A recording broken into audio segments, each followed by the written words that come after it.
Okay, so we're going to start by going to campsite.bio and click Get Started for free. This is where you'll fill out all of your account information, agree to the terms of service and privacy policy, and then click Create Account. I already have an account, so I'm going to go ahead and log in.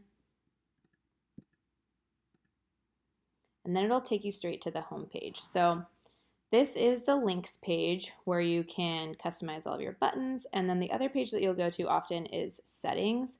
This is where you can change the appearance of everything. So we'll start with links first. Over here is what you will name the actual button. So you'll see that this one is called Visit My Blog. It's represented here. It's also good to know that all of this over here is your preview section. So as you make changes, it'll be reflected over here. The next section of this, this actual button is the URL, so you can just copy and paste your URL there.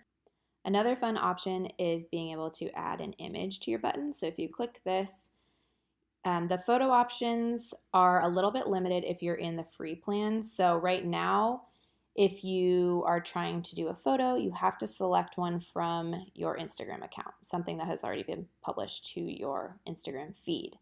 If you choose to upgrade to the Pro plans, that's where you can upload photos from your computer or even use free photos from Campsite's gallery. Over here is where you can toggle a button on or off. So if you turn that off, you'll see Visit My Blog is no longer at the top. Toggle it back on and it pops right back up. And it does save all of your information. If you toggle it off, it just makes it so that it is not visible to any of the users. You can also see how many clicks each link gets. That's just kind of an overall analytics piece as a free user. But if you want to go into the Pro plan, like I said, there's more customization options. So with that, you can see more detailed analytics. Same thing with scheduling a link. That's a Pro plan option. And then here is just the ability to pin a link to the top. So clicking this makes it so that it can't be manually moved. It just remains at the top. If you unpin it, you'll see that these little horizontal bars show up. You can manually move things that way. So that's how you can kind of rearrange and reorder your buttons. And then last thing on buttons, if you want to trash a certain link, you just click this archive button here and it'll no longer be accessible. Okay, that's it on that page. And then also helpful to know that you probably noticed, but as you make changes over here, they are reflected on this preview to the right of your screen. So it's all live. You'll notice that these are all clickable. So if I click this, it actually goes to my blog, which is what I've linked in. It'll go to that URL, which is nice. So you can make sure all of your links are actually working by clicking on this preview. The other area that you'll go into is settings. This is where you customize everything. You can upload a profile picture if you choose to do so. And then right here is the site title. So you'll see that I put in my first and last name and my handle. It shows up here. If you don't click or if you don't type anything, it'll just default to your username on Campsite. So my Campsite name is Go Get Your Happy On. If it's your name, that's what it'll default to here. I just like the idea of putting my name too, because since my handle is not my name, I feel like some people forget that my name is actually Bree, and I just think this is helpful. And then down here is where you can do kind of an intro text. So this can be anything from like a happy greeting or explaining what your links are about or thanking people for visiting, anything like that. And then down here, this is where you will authorize your Instagram account. And integrations, this is all having to do with the Pro plan, so I don't have access to that. And then down here is where it gets fun. So this is your appearance. They already have all of these default options, but if you're not loving any of these, you can see it changes them automatically. If you're not feeling any of these, you can go into custom, and then you'll see that you get more appearance options down here. So this is where you'll change your font family. They've got all kinds of stuff here, and they show you a preview text so you can see what it'll actually look like. You can change your background color. So mine is obviously white right now, but say you wanted to do something different, that's where it'll kind of be applied. Go back to white. Okay, and then text color, same thing. This is being applied right here. This is not the buttons just yet. So this is all the background and this top area here. You can show a top border. It just kind of has that little edge on the top.